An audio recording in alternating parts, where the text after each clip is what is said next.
எல்லோருக்கும் வணக்கம். என்னங்க இது மார்க்கெட் முடியும் போது எல்லாமே குப்புறப்படுத்துருச்சு. காலையில் பாசிட்டிவ்ல இருந்தால் க்ளோசிங்கில் பார்த்தா 92 பாயிண்ட் காலி. ஒரு இண்டெக்ஸ் கூட இன்னைக்கு நீங்கள் பார்த்தீங்கன்னாக்கா பாசிட்டிவ் மூமெண்டம் இல்லை. அதுலேயும் முக்கியமாக பார்த்தீங்கன்னா mid cap small cap index எல்லாம் ஆல்மோஸ்ட் 2% காலி. அதனால் கண்டிப்பாக இன்றைக்கி மார்க்கெட்டில் இருக்கிறவங்களுக்கு மகிழ்ச்சி வர்றதுக்கு வாய்ப்பே கிடையாது அப்படின்றத என்னுடைய கருத்து. இந்த எஃப்எம்சிஜி செக்டரான இன்னைக்கு ஒரு மாதிரி லேஸ் வாக்கில் அப்படியே பாசிட்டிவ் மொமெண்டமில் இருக்கான். யாருன்னு பார்த்தீங்கன்னா இந்த Hindustan liver, Nestle India, ITC போன்ற சில கம்பெனிகள் மட்டும் ஏதோ கொஞ்சோண்டு பாசிட்டிவ் மொமெண்டம் அவன் மட்டும் கொஞ்சம் ஃப்ராக்ஷனலாக 0.22% அப்படின்ற மாதிரி ஒரு பாசிட்டிவ் மொமெண்டமில் இருக்குது. உங்களை சோறு போட்டு வளர்த்துனதுக்கு இன்றைக்கி தாண்டா கரெக்டான வேலையை பண்ணியிருக்கீங்க அப்படின்ற மாதிரி பொதுவாக மார்க்கெட்டுகள் கீழே இறங்கும் பொழுது இந்த எஃப்எம்சிஜி செக்டர் தான் கொஞ்சம் காப்பாற்றும். இன்றைக்கி தான் அந்த வேலையை கொஞ்சம் பண்ணியிருக்கானுங்க. நான் இன்றைக்கி பண்ண முதல் முக்கியமான காரியம் என்ன தெரியுங்களா நண்பர்களே? எஃப்ஐஎஸ்னுடைய டேட்டா எப்படி இருக்குது அதுதான் என் கண்ணு முன்னாடி ஆடிக்கிட்டு இருக்குது. பட் அந்த டேட்டா இன்னும் பப்ளிஷ் ஆகலை. நான் ஏன் போய் எஃப்ஐஎஸ்னுடைய டேட்டாவை இன்றைக்கி பார்க்கணுன்னு ஆசைப்பட்டேன்னா, அங்கே அமெரிக்கெல்லாம் வீக் ஆகிட்டு இருக்கு. அங்கெல்லாம் பாவம் அடிபட்டு சின்ன பின்னமாய் கிடந்துக்கிட்டு இருக்காங்க கடந்த 12 நாட்களாக. அதனால் இந்த நேரத்தில் எஃப்ஐஎஸ் இப்போ திங்கக்கிழமை அன்னைக்கு தொடங்கும் போது அவங்களுடைய நிலவரம் என்ன அப்படின்னு நான் தெரிஞ்சுக்கிறதுக்கு ஆசைப்பட்டேன். இப்போ வரைக்கும் இன்னும் அப்டேட் ஆகலை. அதில் ஒரு நண்பருக்கு சந்தோஷம் பார்த்தீங்களா? நம்ம நண்பர் 10 நாளைக்கு முன்னாடி தான் போய் அமெரிக்க மார்க்கெட்டில் காலை வச்சிருக்காரு. நான் கால் வச்சதுலேருந்தே அமெரிக்க மார்க்கெட் கும்பா பாடிக்கிட்டு இருக்குன்னு அவருக்கு ஒரு சந்தோஷம். அவருக்கு மட்டும் இல்லை, பல பேர்த்துக்கு சந்தோஷமாக இருக்குது. ஏன்னா அமெரிக்க மார்க்கெட் ஒரு வேளை இறங்கும் பொழுது நம்மளுக்கு ஏதாவது ஹெல்ப்பாக இருக்குமோ அப்படின்ற மாதிரி பார்த்துக்கிட்டு இருக்காங்க. இந்த நேரத்தில் புயல் வேகத்தில் நம்ம இப்போ முழிச்சுக்கிட்டு இருக்கோம். தூங்கி எந்திரிச்சா நாளைக்கு சென்செக்ஸ் வீக்லி எக்ஸ்பைரி. ஸோ புயல் வேகத்தில் நாளைக்கு எக்ஸ்பைரி வந்துக்கிட்டு இருக்கு. இன்னைக்கு எக்ஸ்பைரி இல்லாமையே இன்னைக்கு பெரிய ஒரு ஆட்டம் ஆடிட்டாங்க. காலையில் நெகட்டிவ்லேருந்து பாசிட்டிவ் போய் மறுபடியும் பாசிட்டிவ்லேருந்து நெகட்டிவ்னு இன்றைக்கே ஒரு 200 பாயிண்ட் பக்கம் நிஃப்டி விளையாட்டு காமிச்சிட்டான். இனி நாளைக்கு சென்செக்ஸினுடைய எக்ஸ்பைரி நாளைக்கு என்ன பண்ணுறாங்க அப்படின்றது பொறுத்து இருந்தால் பார்க்கணும். இந்த சமயத்தில் மிக முக்கியமான தகவல்களாக 3 முக்கிய தகவல்கள் இன்னைக்கு மார்க்கெட்டில் இருக்குது. ஏன்னா மார்க்கெட்டே இன்னைக்கு பாசிட்டிவ் மொமெண்டம்லேருந்து நெகட்டிவாக மாறி இருக்கக்கூடிய இந்த நேரத்தில் டாப் கெய்னர்ஸ் அப்படின்னு நம்ம போய் பார்த்தா ஒரு 10% தாண்டின ஃபேமஸான பங்குகள் ஒருத்தம் கூட கிடையாதுங்க. அப்புறம் எப்படிங்க இன்னைக்கு நாள் நல்லபடியாக இன்னைக்கு க்ளோஸ் ஆகிருக்கும்? இன்னைக்கு மட்டும் இல்லை, இந்த வருஷத்துலேயே சந்தோஷத்தை கொடுத்துருக்கக்கூடிய ஒரு கம்பெனி என்னன்னா இந்த சாரதா எனர்ஜி அண்ட் மினரல்ஸ் தான். இன்னைக்கு தேதியில் பார்த்தாலும் மகிழ்ச்சி 7%. இந்த வருஷம் ஸ்டார்டிங்லேருந்து இப்போ வரைக்கும் பார்த்தாலும் 5%. ஒரு வருஷத்தில் பார்த்தாலும் 150% சம்பாரிச்சு கொடுத்துருக்கான் இந்த சாரதா எனர்ஜி. இவன் எந்த லைனில் இருக்கா அப்படின்னு பார்த்தீங்கன்னாக்கா ப்ரொடக்ஷன் ஆஃப் ஸ்டீல் அந்த செக்டரில் இருக்கக்கூடிய இந்த கம்பெனி கடந்த Q3 ரிசல்ட்ஸில் பெருசாக லாபம் என்பது அவன் ரெஜிஸ்டர் பண்ணல. அவன் சேல்ஸ் என்பது இன்க்ரீஸ் பண்ணியிருக்கான். இருந்தாலும் ப்ராஃபிட் ஏர்னிங்ஸ் க்ரோத் என்பது இல்லை. பட் ப்ராஃபிட்ஸ் வந்து கன்சால்டேட்டாக அவன் ஒரு 200 கோடி அப்படின்ற ரேஞ்சிலே கடந்த 3 குவார்ட்டர்களாக லாபம் பண்ணிக்கிட்டு இருக்கான். இருந்தாலும் ஸ்டாக் மார்க்கெட்டில் இவனை கருணையின் அடிப்படையில் நல்லபடியாக 1 இயர் உச்சத்திலேயே இவனை வச்சு ஜாலியாக இருக்காங்க. அவன் ஒருத்தன் தான் இன்னைக்கு பெயர் சொல்லும் பிள்ளையாக ஒரு 7% இன்றைய மார்க்கெட்டில் ஏறி இருக்கு. அடடா, காலையில் தான் ஒரு நண்பர் சந்தோஷமாக இருந்திருக்காரு. அவருக்கெல்லாம் கிட்டத்தட்ட ஒரு 7 லட்ச ரூபா நஷ்டம். கடந்த 2-3 நாட்களாக மார்க்கெட் ஏறி இன்னைக்கு காலையிலையும் மார்க்கெட்டில் மேலே தான் இருந்தது. நிறைய பங்குகள் பாசிட்டிவ்ல தான் இருந்தது. அப்போ அவருடைய 7 லட்ச ரூபா நஷ்டம் என்பது வெறும் 4 லட்சமாக குறைந்து வந்துட்டு இருந்திருக்கு. நஷ்டத்தினுடைய பாதை 7 லட்சத்து ரூபாயிலிருந்து வெறும் 4 லட்ச ரூபாயாக வந்திருக்கு. பாவம் இப்போ க்ளோசிங்கில் என்ன ஆச்சுன்னு தெரியல. ஹே மேன், என்னை பார்த்தா உங்களுக்கு எப்படி தெரியுது? யானைக்கு ஒரு காலம் வந்தால் பூனைக்கு ஒரு காலம் வரும் அப்படின்ற மாதிரி மற்ற பங்குகள்லாம் பறந்துக்கிட்டு இருக்கு. இந்த நேரத்தில் இந்த SBI கார்டு அப்படின்ற பங்கு எந்த விதமான மூவ்மெண்ட்டும் கொடுக்காம ஒன்றுமே லாபமே சம்பாரிச்சு கொடுக்காம இருந்தது. இப்போ இந்த பங்குனுடைய இந்த வருஷம் 2025 ஜனவரி 1லேருந்து இவன் எவ்வளவு சம்பாரிச்சு கொடுத்துருப்பான்னு நீங்கள் மனசில் யோசிச்சு பார்க்குறீங்க. 1%, 2% கிடையவே கிடையாது. இவன் சம்பாரிச்சு கொடுத்தது கிட்டத்தட்ட 24%. என்ன ராமலிங்கம், ஆளையே பார்க்க முடியல, திடீர்னு பார்த்தா இன்னைக்கு 24% சம்பாரிச்சு வச்சிருக்கேன் அப்படின்ற மாதிரி இந்த SBI கார்ட்ஸ் இந்த வருஷம் ஸ்டார்டிங்லேருந்து இப்போ கணக்கெடுத்து பார்த்தா 24%. So 2025 one of the top performer அப்படின்ற பெயருக்கு இந்த SBI கார்டு அப்படின்ற ஷேர் வந்திருக்கு. ஆனால் இவனுடைய கடந்த காலம்லாம் எடுத்து பார்த்தீங்கன்னா நீங்கள் கண்டபடி பேசுவீங்க. ஏன்னா கடந்த 5 வருடத்தினுடைய ரிட்டர்ன் என்பதே கிட்டத்தட்ட 20% பக்கம் இறங்கி தான் கிடக்கு. பட் இந்த வருஷம் ஸ்டார்டிங்லேருந்து இவன் கிட்டத்தட்ட 24% என்பதை சம்பாரிச்சு வச்சிருக்கான். நிறைய பேர் இருக்காங்க நண்பர்களே, அவங்க என்ன தெரியுங்களா பண்ணுறாங்க? டெய்லி SIP அல்லது வீக்லி SIP போடுறாங்கல்ல. அப்போ மார்க்கெட் வந்து அவங்களுக்கு இடையில இப்படி கொஞ்சம் சப்போர்ட் பண்ணி கொடுத்துட்டு இருந்தால் போதும். என்ன பண்றாங்க அப்படின்னாக்கா இப்போ ஒரு டெய்லி எஸ்ஐபி போடுறாங்க அப்படின்ற மாதிரியே கணக்கு வச்சுக்குமே. இது எல்லாமே லாக் ஆயிட்டு இருக்குன்னு வச்சுங்க. திடீர்னு ஒரு இடத்துல மார்க்கெட் இந்த இடத்துல வருதுன்னா அப்ப அவங்க என்ன பண்றாங்க அப்படின்னு பாத்தீங்கன்னா இங்கிருந்து வாங்கினது இது எல்லாத்தையும் ஒரு 6% 10% இல்லைன்னா 15%ல கழட்டி விட்டுறாங்க. அப்ப இந்த ஃபண்ட் ஃப்ரீ ஆயிரும். அப்புறம் மறுபடியும் ஆரம்பிக்கும் பொழுது மறுபடியும் இப்படி அக்குமுலேட் பண்ணி இப்படி ஒரு மாசம் கழிச்சு இப்படி வருதுன்னு வச்சுங்களேன். அதை என்ன பண்றாங்க, அதை தனியா கழட்டி விட்டுறாங்க. அப்ப இந்த பக்கம் ஒரு 6%ல இருந்து ஒரு 15, இந்த பக்கம் ஒரு 6 15 அப்படின்னு புக் பண்ணிடுறாங்களா. இந்த மேல வாங்குறது கண்டிப்பா கும்பாதான், அதுல மாற்று கருத்தே இல்லை. இது என்ன பண்றாங்க, அப்படியே வச்சுக்கிட்டே இருக்காங்க. அடுத்ததுல மறுபடியும் அந்த பிளாட் சேனல் பேட்டர்ன்ல ஏதாவது ஒன்று ட்ரிகர் ஆகி அதை விட்டு வெளியே வர்றாங்கன்னு வச்சுங்களேன். அப்புறம் அதுல மறுபடியும் பண்ணிக்கிட்டு இருக்கீங்களா, மறுபடியும் இந்த மாதிரி ஏதாவது ஒரு குறிப்பிட்ட ரேஞ்ச் வந்தோடனே அதை தனியா கழட்டி விட்டுறாங்க. அப்ப எப்படி ஒரு அறிவுபூர்வமா பண்றாங்கன்னு பாருங்களேன். இந்த எஸ்பிஐ கார்டை வந்து கடந்த 2-3 வருட காலமா எடுத்துக்கிட்டீங்கன்னா 2021 இருந்து அப்ப டெய்லி லெவல்ல எஸ்ஐபி போடுறவங்க என்ன பண்ணிருப்பாங்க, இந்த ரேஞ்ச் டு இந்த ரேஞ்ச் கழட்டி விட்டுருப்பாங்க ஒரு நல்ல லாபத்துக்கு. அப்புறம் மறுபடியும் இந்த ரேஞ்ச் டு இந்த ரேஞ்ச் மறுபடியும் ஒரு லாபத்துக்கு கழட்டி விட்டுருப்பாங்க. அப்புறம் மறுபடியும் இந்த ரேஞ்ச் டு இந்த ரேஞ்ச் ஒரு லாபத்துக்கு கழட்டி விட்டுருப்பாங்க. அப்ப மேல வாங்கினவன் மட்டும் இன்னும் லாக் ஆகி அப்படியே குத்துக்கால் போட்டு உட்கார்ந்துருப்பான். பட் அவன் என்னைக்கு வெளியே வருவான்னு தெரியாது. பட் அவன் லாக் ஆகி இருக்கக்கூடிய நஷ்டத்தை விடவும் இந்த குரூப் பசங்கள்லாம் சம்பாரிச்சு விட்டுருப்பானுங்க. இந்த மாதிரி அரிதிலும் அரிதான தகவல்கள் உங்களுக்கு எங்க உலகத்துல எங்க போனாலும் கிடைக்காது, அது இங்கே தான் கிடைக்கும் அப்படின்ற மாதிரி சொல்லிக்க வேண்டியதான் நண்பர்களே. இந்த சமயத்தில் இன்னொரு மிக முக்கியமான தகவல் என்ன அப்படின்னு பார்த்தீங்கன்னாக்கா, இந்த சோலார் இண்டஸ்ட்ரீஸ் அப்படின்னு ஒரு ஷேர். அடேங்கப்பா நீ என்னப்பா இன்னைக்கு 4% ஏறி இருக்கே அப்படின்றது மட்டுமே தகவல் கிடையாது. கடந்த பிப்ரவரி மாசத்துல அவன் என்ன ரேஞ்ச் பக்கத்தில் இருந்தானோ இங்க பாத்தீங்கன்னா ஒரு மாசத்துல 7.5% ஏறி வந்திருக்கான். இதனால என்ன ஆகுது அப்படின்னு பாத்தீங்கன்னா, கடந்த பிப்ரவரி மாதத்தினுடைய தொடக்கத்துல என்ன விலை இருந்தானோ மறுபடியும் அதே வேலையை வந்து இந்த சோலார் இண்டஸ்ட்ரீஸ் அப்படின்றது திருப்பி பிடிச்சிருக்கான். இதனால அடேங்கப்பா பட்டை கிளப்பிட்டியப்பா அப்படின்ற மாதிரி பெயர் வாங்கியிருக்கான்.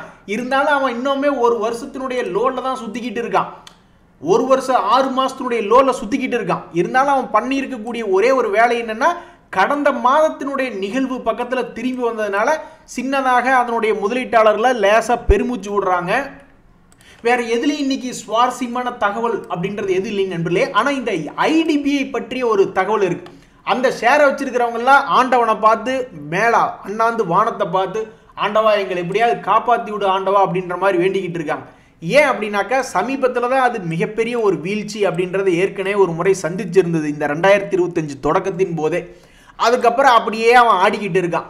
ஆண்டவா எப்படியாவது ஒரு பழைய ரேட்டாவது எங்களை கொண்டு வந்து விடு, நாங்க பாதி பேர் தப்பிச்சு ஓடுற ஆண்டவா அப்படின்ற மாதிரி பாவம் ஐடிபிஐ ஸ்டாக் வச்சிருக்கிறவங்க எல்லாம் பாவம் மனசு நொந்து போய் ஆண்டவனை பார்த்து பிரார்த்தனை பண்ணிக்கிட்டு இருக்காங்க.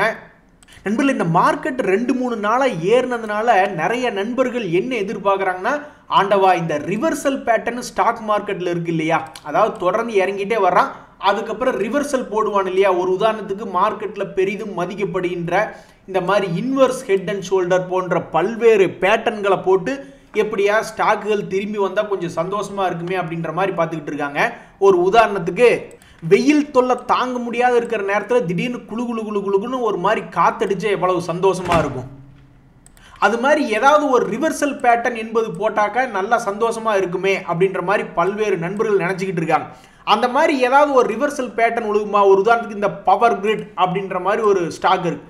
அதுல இல்லை ஏதாவது இந்த மாதிரி இன்வெர்டட் ஹெட் அண்ட் ஷோல்டர் போட்டு ஏதாவது நெக் லைனை தாண்டி மேல் நோக்கி வந்து அவனுடைய பழைய கையெல்லாம் வந்துன்னு வச்சிங்களேன், இன்பமாக தான் இருக்கும். 350 ரூபாய்க்கு மேலே, ஆனால் அவ்வளவெல்லாம் வர வேண்டாம், ஒரு 300 ரூபா ரவுண்டாக வந்ததுன்னா கூட மகிழ்ச்சியாக இருக்குமே அப்படின்ற மாதிரி நிறைய மக்கள் எதிர்பார்த்துக்கிட்டு இருக்காங்க. அதே மாதிரி தான் இந்த ஜேஎஸ்டபிள்யூ எனர்ஜின்னு ஒரு பங்கு, அவனும் பல வகையாக அவனும் திரும்பி மேல் நோக்கி போகலாமா வேண்டாமான்னு யோசிச்சு கொண்டு இருக்கக்கூடிய நேரத்தில் ரிவர்சல் என்று சொல்லக்கூடிய ஸ்டாக் மார்க்கெட்டில் இருக்கக்கூடிய கான்செப்டின் படி மிகப்பெரிய அளவில் வீழ்ச்சி அடைஞ்சிட்டியே, நீ பாதியாவது ரெக்கவரி ஆகு, நீ முழுசாவெல்லாம் வேண்டாம், ஒரு ரிவர்சல் போட்டு பாதியாவது வரமாட்டியா அப்படின்ற மாதிரி பல பேர் எதிர்பார்த்துக்கிட்டு இருக்காங்க. அப்படியே கூட பார்த்தோமே, ஒரு நண்பருக்கு 7 லட்சம் ரூபாய்க்கு பக்கம் நஷ்டம், அதுக்கப்புறம் அந்த நஷ்டம் குறைஞ்சி மேல் நோக்கி வருது. அந்த மாதிரி ரிவர்சல் போட்டு பழையபடி லாபத்துக்கு வராதா அப்படின்ற மாதிரி பல பேர் பார்த்துக்கிட்டு இருக்காங்க. இந்த சமயத்தில் வந்து அதானி பவர் டாடா பவர் 2 பேர்த்துக்குமே விளையாட்டு காமிச்சுக்கிட்டு பவர் கம்பெனியில் திடீர்னு மிகப்பெரிய ஒரு லாபத்தை கொடுத்தவன் தான் டோரண்ட் பவர் அப்படின்ற கம்பெனி. அவனுடைய வரலாற்று பக்கங்களை திறந்து பார்த்தோம்னு வச்சிங்களேன், டாடா பவர்லாம் அந்த பக்கம் நிற்கணும், அதே மாதிரி அதானி குரூப்பும் அந்த பக்கம் நிற்கணும். ஏன்னா இவன் பயம் என்பதே இல்லாமல், ஏற்ற இறக்கங்களே இல்லாமல் அவன் பாட்டுக்கு அசால்ட்டாக 400-500 ரூபாய் ரேஞ்சிலிருந்து மிகப்பெரிய அளவில் 2000 ரூபா வரைக்கும்லாம் போனவன் தான் இந்த டோரண்ட் பவர். அப்புறம் என்ன நினைச்சானோ தெரியல, கடந்த ஒரு வருஷமாக தொடர்ந்து கீழே இறங்கி வருஷத்தினுடைய லோ பக்கத்திலே போயிட்டான்.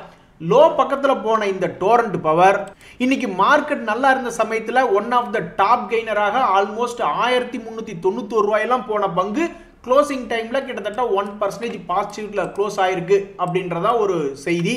அது மட்டும் இல்லாமல் இந்த டோரண்ட் பவர் அப்படின்றது இன்று ஏறி வந்த ஒரு காரணத்தினாலே கடந்த பிப்ரவரி மாதத்தின் போது என்ன லெவலில் இருந்தானோ அது வரைக்கும் ஒரு மாதிரி வந்து திரும்பி வந்திருக்கான். அது ஒரு வகையில் மகிழ்ச்சி என்பது அதனுடைய முதலீட்டாளர்களுக்கு கொடுத்துருக்கு. நண்பர்களே, உண்மையிலேயே இன்னைக்கு நம்மளுடைய மகிழ்ச்சியை கெடுத்து விட்டது யார் அப்படின்னா இந்த வேர்ல்டு மார்க்கெட்ஸா. நம்ம ஆளுக்கு ஒரு 2-3 நாள் அப்படியே லேசாக மொமெண்டம் பிடிச்சி மேல் நோக்கி வரலாமா அப்படின்னு பார்த்துக்கிட்டு இருந்தானு. 2-3 நாள் ஏறினதுக்கே பல பேர்த்துக்கு ஒரே முகத்தில் ஒரே சந்தோஷமா இருந்தது. ஆனால் அந்த மொமெண்டத்துக்கு இன்னைக்கு பிரேக் போட்டது யாருன்னா இந்த குளோபல் மார்க்கெட்ஸ் தான். அவனுக்கு இன்னைக்கு பெருசாக சப்போர்ட் பண்ணல. யூரோப் மார்க்கெட் வந்து மத்தியானம் ஓப்பன் ஆயிருந்தது, அவனுக்கு பெருசாக சப்போர்ட் பண்ணல. அவனுக்கு ஒரு நெகட்டிவ் சென்டிமெண்ட்ல இருந்ததுனால தான் நம்ம ஆளுகளும் போட்டு இன்னைக்கு குப்புற தள்ளி விட்டாங்க. என் மனசுக்குள்ள ஏதோ ஒன்று உலக மார்க்கெட்டில் பயந்துக்கிட்டு எல்லாம் இந்தியாவுக்கு திரும்பி வரமாட்டானுங்களோ அப்படின்னு எனக்கு லேசாக ஒரு நப்பாசி இருக்கு. இருந்தாலும் இந்த FISDASனுடைய டேட்டா வரமாட்டேங்குது. நண்பர்களே, இன்னைக்கு மிக முக்கியமான இன்ஃபர்மேஷன் என்ன அப்படின்னு பார்த்தீங்கன்னா ஆவாஸ் ஃபைனான்சியர்ஸ் அப்படின்ற ஒரு பங்கு. இந்த பங்கு வந்து தன்னுடைய வரலாற்றில் இல்லாத அளவுக்கு ஒரு மிகப்பெரிய வால்யூம் அப்படின்றது இன்னைக்கு ரெஜிஸ்டர் பண்ணியிருக்கான். அது மட்டும் இல்லாமல் இன்னைக்கு இன்ட்ராடே அப்படின்றதுல போய் பார்க்கும் பொழுது அதுலேயும் வந்து ஒரு மிகப்பெரிய வால்டிலிட்டி அப்படின்றத உருவாக்கியிருக்கான். அதாவது இன்னைக்கு மார்க்கெட் நல்லா இருக்கும்போது அவனுடைய இன்ட்ராடே ஹை என்பது 1845 ரூபா. அதுக்கப்புறம் மார்க்கெட் தொடர்ந்து இறங்கினதுனால கிட்டத்தட்ட ஹையிலிருந்து 120 ரூபாய்க்கு மேலே அந்த பங்கு கீழே இறங்கி க்ளோசிங்கில் 1720 ரூபா அப்படின்ற மாதிரி முடிஞ்சிருக்கு. நிறைய பேர் என்ன நினச்சிக்கிட்டு இருப்பாங்கன்னா, அட கடைசிக்கு கடந்த ஆவாஸ் கூட பரவாயில்ல, கடந்த அக்டோபர் மாதத்துலேருந்து கிட்டத்தட்ட 5 மாதமாக அவன் பெரிய அளவில் வீழ்ச்சி அடையாமல் கிட்டத்தட்ட இன்னைக்கு ஒரே நாளில் இன்னைக்கு இன்ட்ராடேலேயே வந்து போன 6 மாதத்துக்கு முன்னாடி என்ன ஹை இருந்தானோ அதை வந்து தொட்டுட்டு விழுந்துட்டான். அதனால் இவன்லாம் பரவாயில்ல, நல்ல பேர் தான் வாங்கியிருக்கான் அப்படின்ற மாதிரி நினச்சிக்கிட்டு இருக்காங்க. இந்த மாதிரி தாங்க நிறைய பேர் எதிர்பார்க்குறாங்க. ஸ்டாக் மார்க்கெட்டில் அவங்க போட்டிருக்கிறது பெருசாக கீழே விழுகாமல் திடீர்னு என்னைக்காவது ஒரு நாள் அல்லது ஒரு மாதத்தில் அவனுடைய பழைகை வந்ததுனாக்கா விற்றுட்டு ஓடி போயிடலான்ற மாதிரி தான் நிறைய பேர் நினைக்கிறாங்க.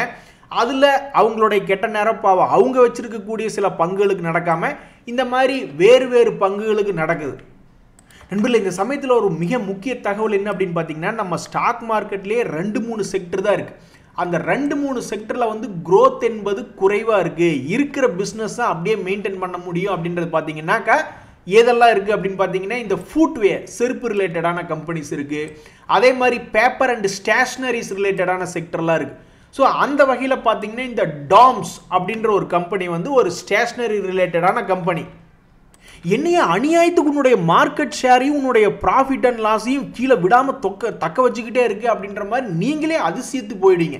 அதாவது இவனுடைய கடந்த 3 குவார்ட்டர்களாக நீங்கள் எடுத்து பார்த்தீங்கன்னா அவனுடைய லாபம் என்பது பார்த்தீங்கன்னா கரெக்டாக ரொம்பவுமே ரேர் பீஸ் அப்படின்ற மாதிரி தொடர்ந்து 54 கோடி 54 கோடி 54 கோடி அப்படின்ற மாதிரி லாபம் பண்ணியிருக்கு இந்த டாம்ஸ் இண்டஸ்ட்ரீஸ். இந்த கம்பெனி இன்னைக்கு ஒரு 1.5% ஏறி மார்க்கெட் இறங்கியிருந்தாலும் பாசிட்டிவ்ல க்ளோஸ் ஆயிருக்கான். இவன் செஞ்ச சாதனை என்ன கடந்த மாதங்கள்லன்னு பார்த்தீங்கன்னா, இவனும் பிப்ரவரி மாதத்தில் என்ன ஹை இருந்ததோ அதே லெவலுக்கு திரும்பி வந்து ஒரு சின்ன மகிழ்ச்சி என்பது கொடுத்துருக்கான். அதுக்கடுத்து நம்ம இப்போ பார்க்கக்கூடிய இந்த டாக்டர் லால்பத் லேப் அப்படின்ற ஒரு ஸ்டாக் பிரைஸ், இந்த ஸ்டாக்கை வச்சிருக்கிறவங்களுடைய மைண்டில் என்ன ஓடிட்டு இருக்குன்னா, தம்பி உன் வண்டிக்கு பிரேக்கே இல்லையா, என்ன தொடர்ந்து ஓடிக்கிட்டே இருக்கே, எங்களை சந்தோஷப்படுத்தி குசிப்படுத்த போறியா அப்படின்ற மாதிரி மக்கள் பார்த்துக்கிட்டு இருக்காங்க. என்ன காரணம்னா, கடந்த 5 நாட்களாக இந்த வண்டி நிற்காம ஓடிக்கிட்டே இருக்கு இந்த டாக்டர் லால்பத் அப்படின்றது. அதனுடைய முடிவில் கிட்டத்தட்ட 5 நாளில் 8.7% அப்படின்ற மாதிரி ஏறி வந்திருக்கான். இந்த சமயத்தில் மார்க்கெட்டில் மிக முக்கியமாக ஃபார்மா ரிலேட்டடான சில பங்குகள்லாம் மேல் நோக்கி வந்திருக்கான். இந்த அஸ்ட்ராசென்கா அப்படின்ற ஒரு பங்கு, அதே மாதிரி சனோஃபி இந்தியா அப்படின்ற ஒரு ஃபார்மா பங்கு அவனும் மேல் நோக்கி வந்திருக்கான். கடந்த ஒரு வருடத்தினுடைய லோ ரேட்டில் இருக்கக்கூடிய சில ஃபார்மா கம்பெனிஸ் எல்லாம் கொஞ்சம் லேசாக அப்படியே இன்னைக்கு வந்து மேல் நோக்கி வந்திருந்தானுங்க. அதுக்கு 2 உதாரணங்கள் ஆஸ்ட்ராசெனிகா அண்ட் சனோஃபி அப்படின்ற கம்பெனிகள் இன்றைய மார்க்கெட்டில் பாசிட்டிவ் அப்படின்ற வந்திருக்கு. ஏய் விருந்தும் மருந்தும் ஓரளவுக்கு தாயா அப்படின்ற மாதிரி, அளவுக்கு மிஞ்சினால் அமிர்தமும் நஞ்சாகும் அப்படின்ற மாதிரி இந்த அவந்தி ஃபீட்ஸ் அப்படின்ற ஷேரை பார்த்து மற்ற ஷேர் முதலீட்டாளர்லாம் ஒரு மாதிரி ஏக்கமாக பெருமூச்சு விட்டுக்கிட்டு இருக்காங்க. ஏன்னு கேளுங்க, அவன் பாயாசத்துக்கு ஓவர் இனிப்பு ஓவர் சர்க்கரையை போட்டுக்கிட்டு ஆடிக்கிட்டு இருக்கான். கடந்த ஒரு வருடத்தில் மட்டும் நீங்கள் பார்த்தீங்கன்னாக்கா அவன் இருக்கிறதே ஒரு உச்சாணி கொம்பில் இருக்கான். ஸோ மார்க்கெட்டே கிட்டத்தட்ட பெரிய அளவில் படுத்து கிடக்கு. இண்டெக்ஸேவும் பல்வேறு கம்பெனிகள் 50% மேலாக படுத்து கொண்டு இருக்கக்கூடிய இந்த நேரத்தில் ஒரு மாதிரி பாயாசத்தை ஓவராக அதனுடைய ஷேர் ஹோல்டர்ஸ்க்கு தொடர்ந்து கொடுத்துக்கிட்டே இருக்கு. அந்த வகையில் year high multi year high அப்படின்ற மாதிரி போய் கொண்டு இருக்கக்கூடிய ஒரு பங்காக இன்றைய மார்க்கெட்டில் ரெஜிஸ்டர் ஆனது தான் இந்த அவந்தி ஃபீட்ஸ் அப்படின்ற பங்கு. நண்பர்கள், இந்த சமயத்தில் நீங்கள் பார்த்தீங்கன்னாக்கா மனம் மகிழ்ச்சி கொடுத்துட்டு இருந்த பங்குகளை விடவும் மனத்தை கெடுத்து விட்ட பங்குகள் சிலது இருக்கான். இந்த 361 அப்படின்ற கம்பெனியில் திடீர்னு கீழே கவுந்து படுத்துட்டான். சமீபத்தில் தான் ஏதாவது ரெக்கவரி ஆவானோ அப்படின்ற மாதிரி பார்த்துக்கிட்டு இருந்தாங்க. எந்தையாவது கொஞ்சோண்டு அப்படியே ரெக்கவரி ஆகி மேலே வந்துருவோன்னு பார்த்துக்கிட்டு இருந்தாக்கா டபக்குன்னு இன்னைக்கு ஒரே நாளில் பாவம் அடி வெளுத்து விட்டாங்க. ஒரே நாளில் கிட்டத்தட்ட 8% காலி. அதே மாதிரி இன்னைக்கு கீழ் நோக்கி இறங்கின பங்குகளில் இந்த பிர்லா சாஃப்ட் அப்படின்ற கம்பெனி ரொம்ப முக்கியம். 6% இறங்கியிருக்கான். ஸோ நம்ம என்ன நினச்சிக்கிட்டு இருப்போம், எஃப்ஐஸ் எல்லாம் வித்துக்கிட்டு போயிருப்பாங்க, அவங்களுக்கெல்லாம் நஷ்டமே இல்லை அப்படின்ற மாதிரி நம்ம நினச்சிக்கிட்டு இருப்போம். ஆனால் இந்த பிர்லா சாஃப்ட் அப்படின்ற கம்பெனி எடுத்து பார்த்தீங்கன்னா அந்த ஸ்டாக்கினுடைய ப்ரைஸ் பாருங்கள், கிட்டத்தட்ட ஒரு வருஷத்தினுடைய லோவில் கிராஷ் ஆகி ட்ரேட் ஆகிட்டு இருக்கு. அப்போ நம்ம என்ன நினச்சிக்கிட்டு இருப்போம், எஃப்ஐஸ்லாம் ஒரு வேளை இங்கே வித்துக்கிட்டு போயிருப்பாங்க, அவங்களுக்கெல்லாம் எங்கத்த போய் நஷ்டம் நம்ம நினச்சிக்கிட்டு இருப்போம். ஆனால் போய் முதலீட்டாளரில் போய் எடுத்து பார்த்தோம்னாக்கா எஃப்ஐஸ் வந்து தங்களுடைய ஹோல்டிங் பர்சன்டேஜை கடந்த ஒரு வருடமாகவே அவங்க குறைக்கல. ஸோ அப்போ என்ன ஆகுதுன்னா இந்த அடியில் பாவம் அவங்களும் தான் அடிபட்டு கிடப்பாங்க. 800 ரூபா பக்கம் இருந்த பங்கு 400 ரூபாய்க்கு போகுதுன்னா அவங்களுக்கும் பாவம் அடி 50% மேலே அடி வெளுத்து தான் விட்டுருப்பாங்க. அதே மாதிரி நிறைய பங்குகள் உதாரணத்திற்கு என்னையாவன் இப்படி விழுந்திருக்கான் பார்க்கறக்கே பயமாக இருக்கையா அப்படின்ற மாதிரிலாம் சில பங்குகள் இருக்குது. மேபி அதெல்லாம் நம்ம போர்ட்ஃபோலியோலையே நினச்சிட்டு நிறைய பேர் சந்தோஷப்பட்டுக்கிட்டு இருப்பாங்க. அப்படி ஒரு பங்கு தான் இந்த ஹொனாசா கன்சியூமர் அப்படின்ற பங்கு. இந்த பங்குனுடைய ஒரு வருஷ சார்ட் எடுத்து பார்த்தீங்கன்னா அட சாமி 500-600 ரூபாய் ரேஞ்சில் இருந்தவன் இப்போ வெறும் 200 ரூபா ரேஞ்சில் இருக்கான். எப்படி விழுந்திருக்கான் பாருங்க. அப்பா சாமி, இது போன்ற பங்குலாம் நல்ல வேலை போர்ட்ஃபோலியோ இல்லையாடா சாமி அப்படின்னு கையெடுத்து கும்பிட்ற மாதிரி ஒரு மாதிரி மனதுக்கு நிறைவாக இருக்கு. இந்த சமயத்தில் இந்த ஹொனாசா கன்சியூமர்னுடைய Q3 ரிசல்ட் அவனது போய் நீங்கள் பார்த்தீங்கன்னு வச்சிங்களேன், முதலீட்டாளர்களுடைய ஹோல்டிங் பேட்டர்ன் எப்படி இருக்குது அப்படின்னு பார்த்தீங்கன்னா அதிர்ச்சிகரம் தரும்படி, அதாவது எஃப்ஐஸ்னுடைய ஹோல்டிங் பர்சன்டேஜ் டப்புன்னு ஏற்றுனாங்க செப்டம்பர் குவார்ட்டரில். அதுக்கப்புறம் டிசம்பர் குவார்ட்டரில் எடுத்து பார்க்கும்போது டப்புன்னு குறைச்சிருக்காங்க. எது எப்படிங்க நண்பர்களே, இன்னைக்கு மிக முக்கியமான ஒரு தகவலை ஒரு கட்டத்தில் நம்ம பேசிக்கிட்டு இருந்தோம். அதை வச்சு ஒரு 10 புக் எழுதலாம். அந்த 10 புக்லையுமே மிக ஆழ்ந்த தத்துவமாக இருக்கிற மாதிரி ஒரு இடத்துல நம்ம எஸ்ஐபி சம்பந்தமாக பேசிக்கிட்டு இருந்தோம். இன்றைய தகவல் அனைத்தும் உங்களுக்கு உதவியாக இருந்ததுன்னா எனக்கு மகிழ்ச்சி தான். ரொம்ப நன்றி, வணக்கம்.